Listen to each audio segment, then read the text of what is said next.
ఈరోజు మనం వింటూ ఉన్నాము, ఎక్కువగా స్ట్రెస్ ఉన్నప్పుడు స్ట్రెస్ హార్మోన్స్ రిలీజ్ అవుతుంది. దాంట్లో నంబర్ 1 అనేది కార్టిజాల్ హార్మోన్ ఉంటుంది. సో, కార్టిజాల్ అనేది ఈరోజు ఎక్కువగా అవ్వడం వల్ల ఇన్‌ఫర్టిలిటీ రావడం చాలా కామన్‌గా జరుగుతుంది. కాకపోతే ఈ కార్టిజాల్ హార్మోన్ అనేది ఇన్‌ఫర్టిలిటీకి దారి ఎలా తీస్తుంది, ఇది ఈరోజు మనం అర్థం చేసుకుందాం. మీ డాక్టర్ కేర్ హోమియోపతి నుంచి డాక్టర్ కుముద్ కాచిగూడ బ్రాంచ్.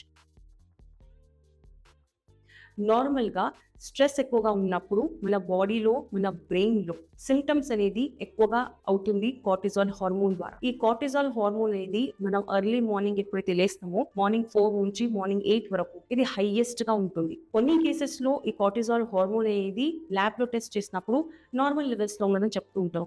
అయినప్పటికీ కార్టిజాల్ అనేది మామూలుగా హై ఉన్నా కూడా అసలు ఇన్‌ఫర్టిలిటీ ఎందుకు అవుతుంది?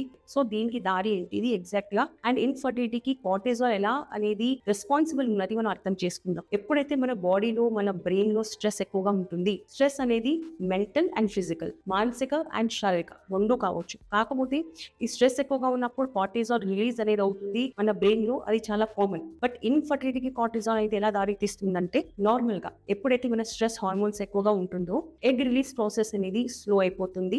14th డే రోజు ఓవ్యులేషన్ పీరియడ్స్ ఉన్నప్పుడు 14th డే ఓవ్యులేషన్ రోజు కరెక్ట్‌గా ఓవ్యులేషన్ జరగదు. అంటే ఎగ్ రిలీజ్ ప్రాసెస్ జరగదు. సెకండ్, ఏదైతే ఎగ్స్ రిలీజ్ అవుతుందో ఆ ఎగ్ అనేది క్వాలిటీ ఇమ్మెచ్యూర్ ఉంటుంది. క్వాలిటీ పర్ఫెక్ట్ గా ఉండదు. అది మనకు ఫాలిక్యులర్ స్టైల్లో అర్థమవుతుంది. మళ్ళీ కార్టిజాల్ లెవెల్స్ హై ఎక్కువగా ఉన్నప్పుడు ఇన్‌కాంపాటిబిలిటీ బిట్వీన్ ద పార్ట్నర్స్, అంటే మీకు మీ పార్ట్నర్స్ తోని కూడా ఇరిటేషన్ రావడం, బికాస్ ఎక్కువగా స్ట్రెస్ ఉన్నది, కార్టిజాల్ హై ఉన్నదంటే ఆబ్వియస్లీ మీకు మీ ఫ్యామిలీలో మీ రిలేషన్షిప్ లో రిజల్ట్స్ అనేది కరెక్ట్ గా ఉండవు. అంటే మీ రిలేషన్షిప్ లో మీకు ప్రాబ్లమ్స్ అనేది వస్తుంది. సో, ఆటోమేటిక్ గా ఇవన్నీ ద్వారా కార్టిజాల్ అనేది ఇన్‌ఫర్టిలిటీకి దారి తీస్తుంది అని మనం అర్థం చేసుకోవాలి. కార్టిజాల్ తక్కువ చేయడానికి, మన స్ట్రెస్ కి తగ్గాలంటే మనం ఏం చేయాల్సి ఉంటుంది? ఒక హెల్తీ లైఫ్ స్టైల్ పాటించాల్సి వస్తుంది.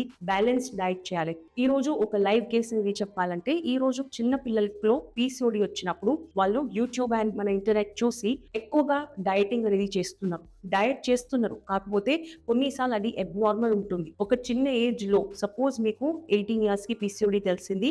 డాక్టర్ మీకు వెయిట్ లాస్ చేయమని చెప్తున్నారు. సో, వెయిట్ లాస్ చేయడానికి మీరు ఫుడ్ తక్కువగా తీసుకోవడం, రైస్ మానేయడం అనేది కరెక్ట్ కాదు. ఇలాంటప్పుడు మీ కార్టిజాల్ హార్మోన్స్ ఇంకా ఎక్కువగా అవుతది. బికాస్ మనం డైలీ రైస్ తినడం అనేది చాలా చాలా నార్మల్. అలానే రైస్ మనం అన్‌లిమిటెడ్ గా తీసుకోవడం అనేది కూడా కరెక్ట్ కాదు.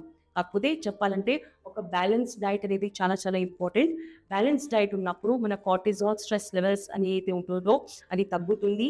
అండ్ కరెక్ట్ అయిన బ్రీదింగ్ ఎక్సర్సైజెస్, యోగా లాంటి లో ఇంటెన్సిటీ ఎక్సర్సైజెస్ చేసినప్పుడు ఈ కార్టిజాల్ హార్మోన్స్ నార్మల్ అవుతుంది.